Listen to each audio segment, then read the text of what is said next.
And the climatic events are probably our biggest issue in the last decade or two. We've had just a lot more flooding, a lot more droughts.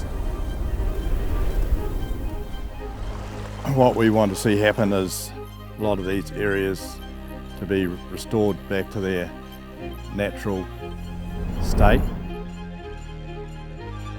Our purpose is to empower communities using agriculture and nature-based solutions, which we use to drive climate action at scale. Regeneration of native forest on the Chathams has provided us a huge opportunity for the bee industry on the island. The Chattam Islands taiko, one of the rarest birds in the world. We know of 51 breeding pairs this year, which is increasing rapidly.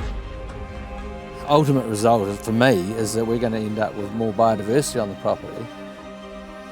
The regeneration has been absolutely amazing. It's just blown our minds as to how quickly it is regenerated.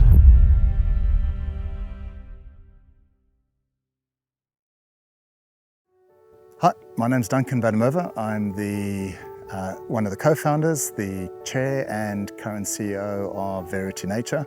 We founded Verity Nature with a very clear purpose, and that was to empower communities using agriculture and nature-based solutions to work on projects at scale, to make an impact to climate change at scale. We've got several projects after assessing 200 projects in 10 countries around the world, and our core projects that came at the bottom of the evaluation process were very large-scale afforestation, reforestation, revegetation projects in East Africa, Kenya and Uganda, where we're building institutes and doing large-scale in-field restoration. We also have 2 projects in New Zealand using 2 different methodologies, again at scale. So we started on the South Island with a pilot project in Black Hill, which is in the high country in Canterbury. We're also working on a very exciting project in the Chattam Islands, and we're looking at building 10,000 hectare rolling opportunities there for ecosystem restoration. We work very closely with the farmers. We build a business case that works for the farmers. Farmers are front and center of the business model.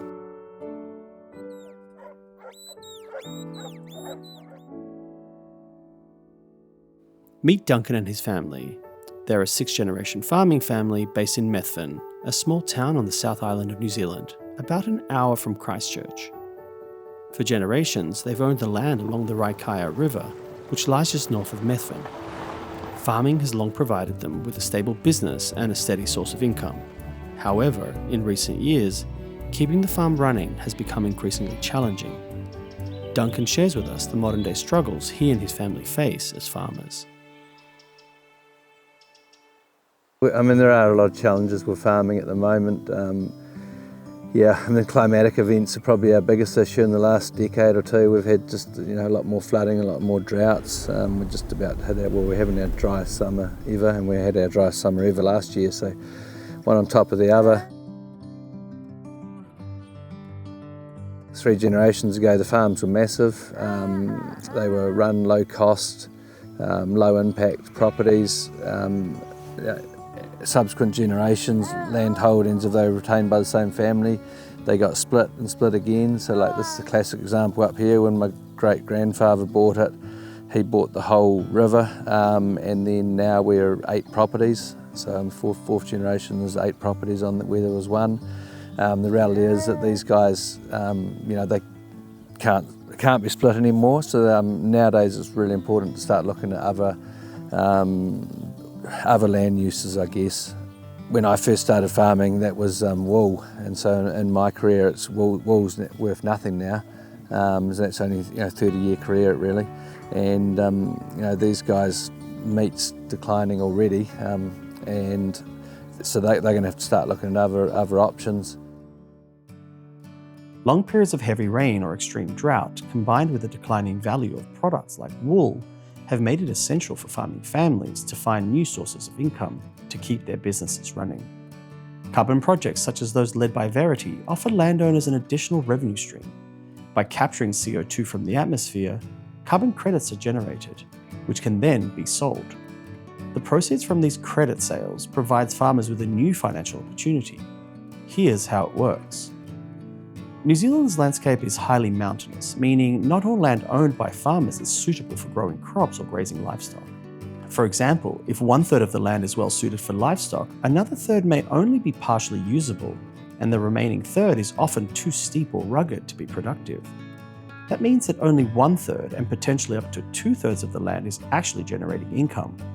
Verity provides farmers with the opportunity to establish native tree species on these underutilized or unusable areas. These trees absorb CO2, helping to combat climate change while also creating new habitats for wildlife, including many bird species that are unique to New Zealand. By establishing trees, Verity generates carbon credits which represent 1 tonne of CO2 that is absorbed or removed from the atmosphere. These credits are then sold to companies looking to offset their carbon emissions. The revenue from these carbon credit sales goes back to the farmers, allowing them to earn additional income from land that was previously of little to no economic use. As a landowner, we've got a responsibility to not only ourselves, but to our descendants, so we actually leave something in a better state than we found it. So, Verity's come along and it's literally offering us the opportunity to be able to benefit financially from areas that were marginal. There's no such thing as an average or typical farm around New Zealand, but it is fair to say in a broad generalisation, usually about 1/3 of the farm would be a high income generating, 1/3 will be average or even bordering or marginal, and 1/3 will be a loss leader. The 1/3 of the land that is marginal, that is the type of land that will be well suited for carbon, for tree planting, for reforestation, for example, fencing those areas off. The land that is marginal or you're losing money, then fencing, destocking only that part of the land, it allows the farmers to still keep 2/3 of their land as a viable farm that they can pass from generational to generation, and the 1/3 of the farm they can revegetate, reforest, improving biodiversity, improving climate change, and all those other co-benefits that come along with that, but doing it within a viable business model. It's a really cool part of the story, and that means that we can actually start spending money on the productive side of the farm, which gives us back our sense of purpose rather than just going, oh my God, this is tough. Because at the end of the day, we can whinge about it. I know everyone says farmers whinge, but it's probably because things aren't going quite as well as they could. And that's, I guess, the integrated land management that Verity's brought to the table. That's a light bulb moment for most farmers when we start talking. We start talking about it, and everyone just goes, "Oh my God, this is so cool! This is what 'cause we all have pictures in our own head of what our farm should look like. We know it's not what it is today, but we haven't been able to afford to do that conservation work. So now we've got this option on the table, which is Verity, and it's pretty cool because we're getting the benefits that we want, and we can farm the productive part of our farm, which is what we want to do as well. Because you don't farm to make money, but you've got to be able to support your family. So we've got an obligation to, as you say, use the best and highest land use. Verity offers farmers the opportunity to transform their underutilised land back into forests with native tree species, creating an additional source of income whilst actively combating climate change. For many farmers, this is a process of restoration, as their land used to be much more forested in the past. Historically, the country was far more densely covered in native tree species. However, nearly 200 years of European colonisation have led to the destruction of almost 3/4 of New Zealand's indigenous forests. In just the past 23 years alone, New Zealand has lost 13% of its tree cover compared to the year 2000. So we're standing here in the Canterbury High Country. All of this land pre-human settlement would have been covered in beech forest. There's remnants of it in behind us here.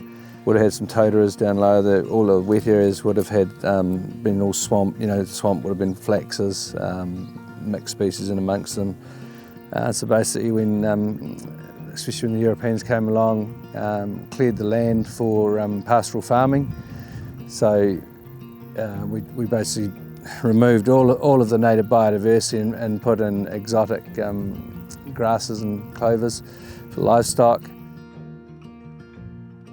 But basically in my family's time, this hill country here was clean tussock back before fertiliser, so it's gone through from being mature forest into what it is now, which has basically been held in succession by grazing. We spent probably the last 2 generations, we've been clearing the scrub back off this hill country, and it's now come to the point where it's like, well, we actually need the scrub back again. We've realised that we've gone too far one way, so we've gone back the other way. And that's exactly what farmers like Duncan are doing in collaboration with Verity, restoring parts of their land by reforesting them with native tree species. However, simply planting seedlings at random and hoping a thriving forest will grow isn't enough. For reforestation to succeed, the root cause of land degradation must also first be addressed. In New Zealand, one of the biggest obstacles to natural forest regeneration is livestock. By grazing on seedlings and young trees, they prevent forests from recovering on their own. This is a classic example of livestock impact on swampland.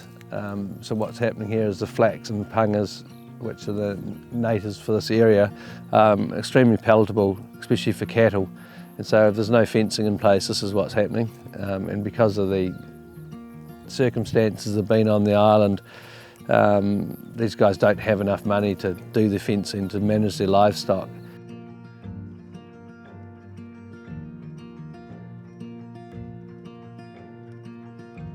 Now this has been pretty much this size bit of bush for at least the last 50 years that I know of. You can see there's no young trees along the outside. That's because it's highly palatable, so wild deer, sheep and cattle have been holding it in succession, so this has only just been fenced off now, so you'll expect to see this here starting to spread out quite quickly. By keeping livestock out of certain areas, the root cause of land degradation is addressed. Without grazing pressure, ecosystems can naturally progress through different stages of succession, eventually regenerating into forests. Personally, I view fencing as being your number one requirement, even from a straight farming point of view. So integrated land management just ties in beautifully with that, because basically it's about grazing management.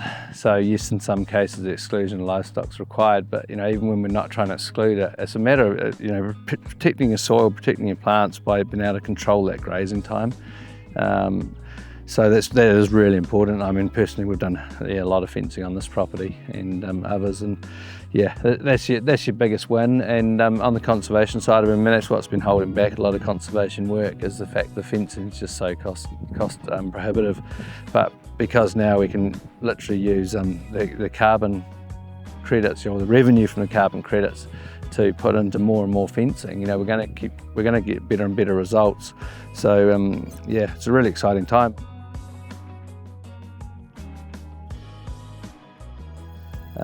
There's a few stages in the succession you can see here. So basically this gully here is regenerating back into the natives. So right where we are here is what I'd call a pioneer species. So this is the first stage, that when you stop farming it, fence it off, this is what you'll get. And then we come into more developed stuff in this gully. So basically this whole gully we view as a corridor, a biodiversity corridor. So we've started off with the, as I say, with this stage, and then we come into a subclimax, which is when we start getting our plants that'll live, trees, sort of mid-level trees. They might get to 10 metres high. They'll live for 50 to 100 years. And that's a really important stage before we start getting into our climax species. So we need, a lot of our climax species in New Zealand are really highly palatable.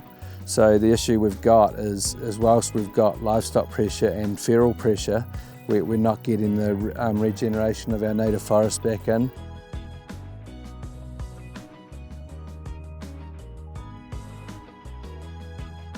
So when we implement our projects, one of the first things we've got to do is identify the root cause of the ecosystem degradation. Nature's complicated, but in this case over here, I'm giving an example of a pioneer and a subclimax and a climax succession. So here on the left, we had a typical sheep working station. This would have been heavily grazed with very few ferns in it.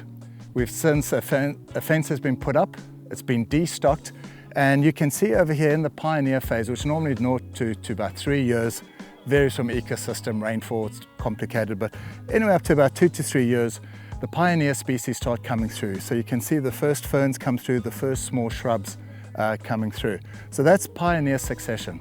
Here on my right is a good example of, again, here's a fence, and behind it is a subclimax ecosystem. So in this case, you can see the smaller trees have pushed their way up through the ferns, and you're beginning to get more biodiversity coming in here. And later I'm going to show you an example of a climax species. And so when we bring in our planting strategy, we look at putting the right tree at the right place at the right time within the succession plan. So if it's in a pioneer phase, it does not help us to put climax species in a pioneer environment, the same way it doesn't help us to plant pioneer species in a climax environment. So we've got to match the tree to the ecosystem and the stage of development it is, and that is the way that we get very high sequestration rates, very high survival rates, etc. Before restoration work can actually begin, Verity undertakes extensive preparation during the pre-development stage. Restoring ecosystems isn't as simple as planting trees and hoping that they'll thrive. To generate carbon credits, you must first establish a clear baseline and provide real, measurable evidence of your project's impact. Demonstrating tangible results through data and monitoring is essential. In fact, the actual planting and restoration are only a small part of the overall process. Thorough preparation and ongoing monitoring are equally critical to the project's long-term success. When we first come onto a farmer's land, we get consent through land access agreements and other integrated land management agreements, etc. With that agreement in place, we can then come onto the farm with a farmer, and the first step is all pre-development. We do feasibility studies, we do environmental studies, we look at the market opportunity, we look at the methodology, we look at is the farm eligible for which method, and then we match the farm to the best market. We match the farm and how you can do your ecosystem restoration, claim a credit, and get the best price for the farmer. So we don't come here with a preconceived idea. We connect the farm to the best outlet so the farmer can get the highest and best available land use for that particular farm. But before we plant, you've got to baseline. So we've been baselining this area already, and so you have to be able to measure the carbon beforehand. Then we bring out independent validation and verification bodies who then confirm your baseline and look at your methodology, and is your methodology eligible and is it compliant with the plan rules. Once we've confirmed that, then we can go in and do whole-scale planting or whole-scale fencing or wholesale, but you've got to get your baseline right. After establishing the baseline, the project implementation begins. Seeds are collected, seedlings are planted, and key areas are fenced off to protect young trees. Over time, these trees begin to grow, gradually restoring the ecosystem. Once you've done your baseline, you can then do your project implementation.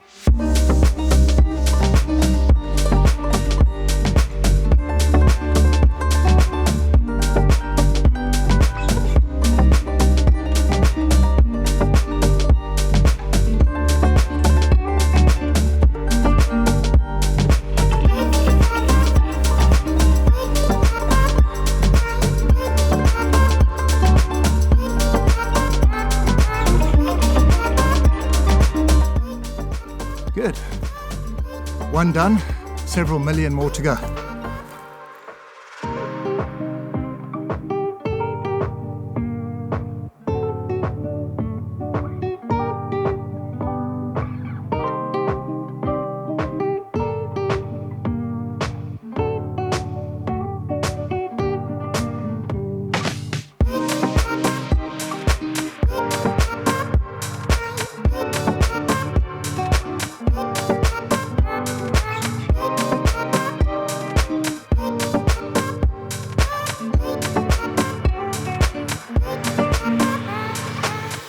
This is only one small step. If you had to think of our business life cycle to connect the farmer to the best market, the planting step is less than 1 hour of a 24-hour day. Yeah, well, that makes sense, though, doesn't it? The farmer doesn't see the other 23 hours of work. Yeah, what are you talking about? Yeah, that's involved.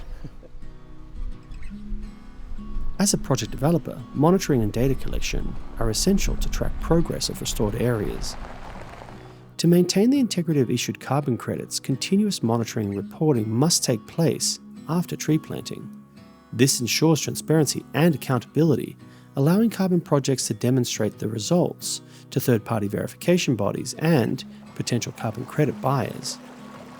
Verity walked us through their measurement process, explaining what they track and how they do it. So when we do carbon measurements, we apply different methodologies. One of the common ones is measuring tree height canopy, but also average breast height. So this tree's already been marked, so we know that. So in this case over here, average breast height, it's taking standard measurement, it's 20 centimeters. And what we are also doing here is, Verity's got this amazing technology toolbox. One of the key issues is integrity, accountability and traceability. So our toolbox is, we got satellites, which are fantastic for landscape scale to measure how much carbon is there. We've got drones, so we fly LiDAR, which has got lots of cameras and software that also calculates the carbon. But the best calculation of them all is when you're out on the ground and actually measuring the carbon within these trees.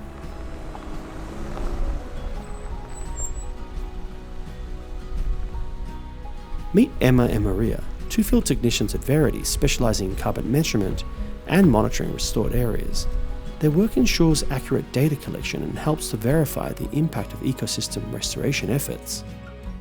Emma and I are conducting a vegetation survey, so we measure up 20 metre by 20 metre plots, and we will count and name all of the different species that are growing in that plot, and we revisit that every time we carry out our monitoring. So in this case we are carrying out a DBH measurement of this kowhai tree. So we measure the diameter of the tree at breast height. So this one is 75 centimetres. So we record that down, and that data gets combined with our remote sensing, so our LiDAR and our satellite imagery, and helps pull together and validate that information of how much carbon is being sequestered. So we get high integrity, high quality data that's backed up by scientific methods. So we will be considering, as part of our survey, the quality and clarity of this water. We will carry out water sampling to ascertain what sort of additives may be in the water, such as nitrogen, E. coli, and we will also carry out a survey of the different types of species that are growing in the water. So under a lot of these rocks we've got some macrophytes, little critters. We'll be counting them and recording their numbers, as well as any insects or other flora and fauna around the area. So a carbon project does have benefits for water as well as the land, and we'll be measuring those as well. Should be just here somewhere. So we're conducting a visual soil assessment here, which we do both inside and outside the plots. It's just looking at the health of the soil, the texture of it, to see if there's any differences we can track between the areas that have been planted. Just looking to see the root density there, how quickly it pulls apart, what sort of moisture levels there are, if there's any earthworms. It's always a good sign of soil health if there's plenty of earthworms. We then capture that data. We also have machine learning, artificial intelligence, or tools in the toolbox that we use to do things at scale. But we also capture that data within blockchain. That blockchain allows us to address the integrity issue. Once it's captured in blockchain, we cannot change it. But the 3 levels of data, satellite, drone, and handheld equipment and baselining on the ground, allows us to have 3 different benchmarks to be able to accurately say how much carbon was in there, baseline, and what change happened over time. And it's that variation we can measure using the satellites, the drones, and our handheld equipment, including the tools that we have, to accurately measure how much carbon was sequestered. And it's that we invite the independent validation and verification bodies to confirm the calculations that we've done. And that is what gives the market confidence on the integrity of our measurements and the integrity of the carbon that we've sequestered. You also need competently skilled people. You need the right technology and equipment. You need the right processes. So it's not just about the tech, it's those 3 combined: technology, processes, and people, with applying world's best practice methodology is where and how you address integrity in the field. The impact of restoration efforts can be seen quickly. Meet Liz and Bruce, sixth-generation Chattam Islanders who made a transformative decision in 2006 to fence off their property. Together, they run the Tycho Trust Foundation, dedicating their lives to restoring native forests and protecting endangered species like the tycho, one of the rarest birds in the world. Their work is driven by a simple yet powerful belief. When a bird's habitat is restored, the birds will return, thrive, and breed, rebuilding their populations to the levels once seen across New Zealand. And they've done a truly remarkable job in making this vision a reality. I'm a sixth-generation Chatham Islander, second generation on this property, the tuku. We've seen a lot of changes in that time. One of the main ones has been the deforestation of a lot of our species. What we want to see happen is a lot of these areas to be restored back to their natural state. And this is a crying example of what's happened here, fenced in 2006. And now the regeneration has been absolutely amazing. It's just blown our minds as to how quickly it is regenerated.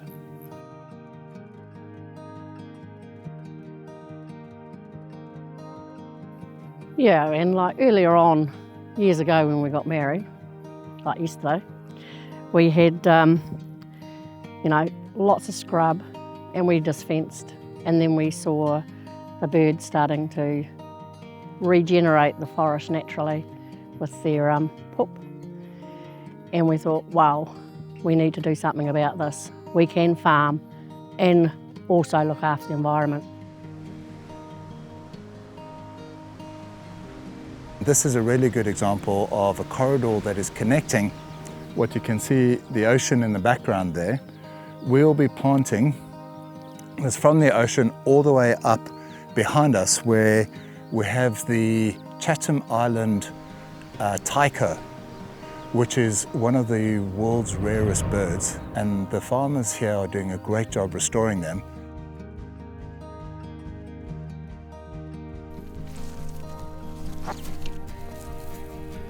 The Chattam Island tycho, one of the rarest birds in the world. We know of 51 breeding pairs this year, which is increasing rapidly actually. Sort of 10 years ago, there was less than 20. So every bird's got a microchip in the back of its neck. Every time it enters a burrow, we've got an antenna here. So every time a bird goes in or out of a burrow, that gets recorded by the logger there, so we can get a timestamp.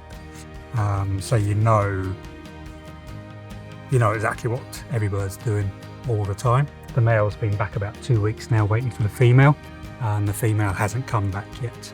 She should have done, so she's probably not coming back now. If it's the other way around, it's the female that's come back and laid, and then the male hasn't come back, then we know there's a problem and we need to start thinking about what to do with the egg. It's easy with males because if the male survives, the female doesn't, there's nothing to worry about. But yes, if the female comes back and lays, and there's an egg that's going to get abandoned sooner or later. The bush here would have been full of seabirds bringing in nutrients every night.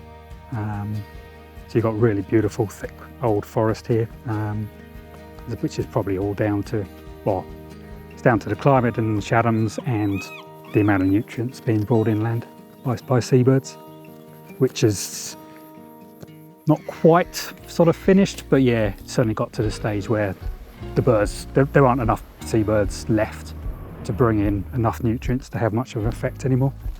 So yeah, so trying to sort of increase the numbers of birds will also be good for the forest.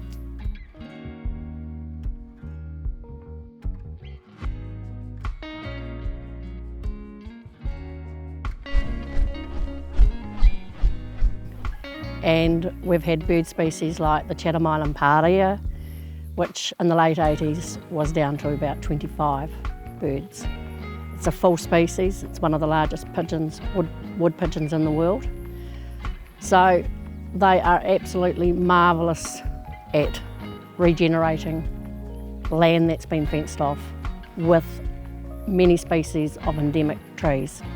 So that's one of our species we've got here, and then we've also got all our seabird species. So we've been adamant that you can farm successfully and have your biodiversity and protection of your forest habitat. Plus, we've also found out that we can plant grassland areas along coastal cliffs and that, and plant, and they just regenerate.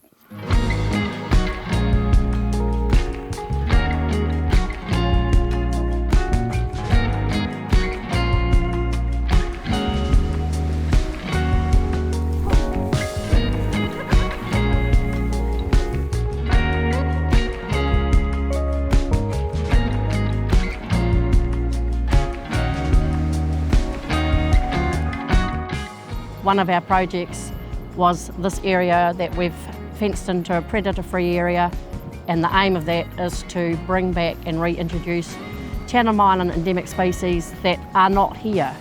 By doing this, it gives islanders the opportunity to actually be able to come out and see these birds, whereas the only opportunity that they have is offshore islands, which are incredibly hard to get to.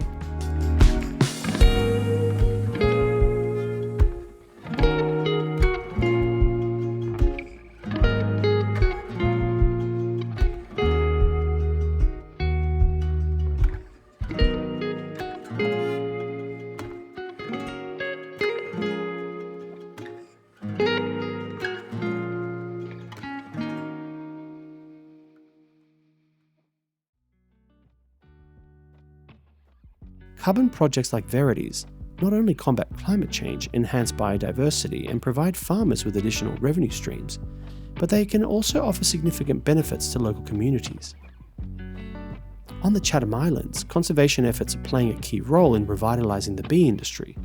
By fencing off farmland, native plants can regenerate, creating a healthier ecosystem for bees. The Chathams are home to one of the world's last pure bee populations, making their preservation especially valuable. Restoring plants like Dracophyllum not only aids in carbon sequestration, but also helps the bees, as the bees depend on these plants. With more forage available, bee populations can thrive, supporting a growing industry and creating new jobs for islanders. The population of bees on the Chattam Islands is one of the last American foul brood and varroa mite free populations in the world, and so a combination of increasing the available food sources for them on the island and maintaining our biosecurity programs strong on the island would be a huge business opportunity for the island. So regeneration of native forest on the Chathams has provided a huge opportunity for the bee industry on the island. The pioneer ecosystem comes through after the stock have been removed, and so that typically doesn't have a lot of flowers, and so as time goes on and the natives get larger, as soon as the plants start reproducing themselves and have flowers for the bees and produce seeds for natural regeneration, the opportunity for more Dracophyllum especially, which is a great native for the bees, across the peatlands of the island will be huge, and they're not productive for farming, and the more Dracophyllum that can be across the island means that the opportunity for the bee industry is bigger. We spoke with Tony, a beekeeper who has just begun building a new bee shed, optimistic that these initiatives will help drive the long-term growth of the island's bee industry. So Tony, you're in the midst of building your new bee shed. Yes, developing it, yeah. It's been on the cards for a couple of years, been a beekeeper for about 5 years here. So just see the potential in bees in every aspect on the island. So to expand the industry on the island, what's required? Dracophyllum is here on the island, but by fencing it, stock do eat it, but it's the last thing they eat. But if it could be fenced off and let to go to its natural heights, it'll be a game changer for my industry. there's a lot here naturally, but if the farmers here could realise the potential in Dracophyllum, it'll encourage them to fence their properties off for this. So, I mean, would you expect that there's capacity for how many sort of thousands of hives? At the moment, it could do, 2,000 now with what there is, and basically I'm going out of just the fenced off Dracophyllum, but it's mind-boggling, 10,000 hives. Not, my belief is 10,000 hives. Chathams could handle, especially if the farmers can fence off their Dracophyllum. So there's just 2 of us at the moment, and of course there'll be 3 weeks of 5 to 8 people in here for my 200 hives. But I've just hopefully starting a young Chattam Islander off next week as a beekeeper. So if I can encourage the landowners' children to get involved, I think they'll see a different picture. Okay, so you're actually working on the social side of it as well as the economic. And for this to grow, I need everyone to get on board. We've explored the different project sites, seen how these initiatives take shape, and understood how their integrity and that of their carbon credits is ensured.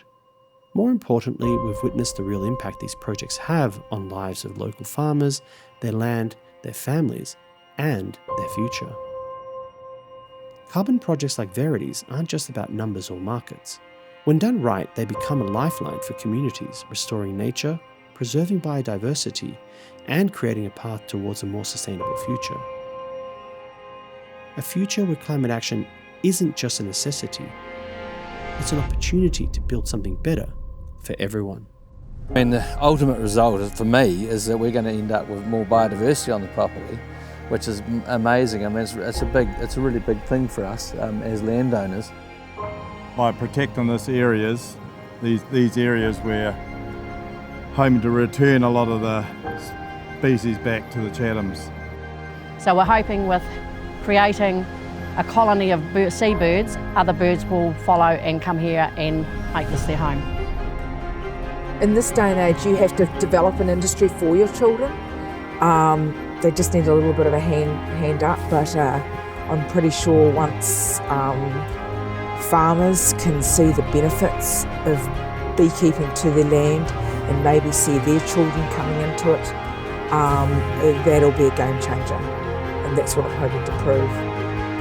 Every parent's aim is to be able to provide upbringing for their children, like we've been able to do for ours up until this point, but it's just not feasible or possible now. Farming's got a lot harder. We need to find more resources to be able to bring in more income, like Sam and Ben are going to be looking at ecotourism. Why Verity is a great option for us, and looking outside of the square to actually be able to help the whole family and the community, and to bring everyone together is really important to us as a family.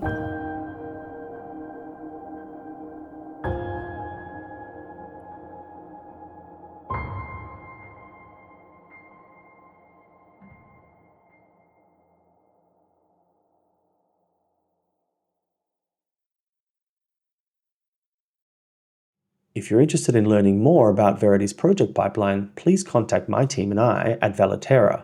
Here are our contact details. We feel privileged to work as the exclusive agent for Verity Nature to commercialise their pipeline of amazing nature-based removal projects.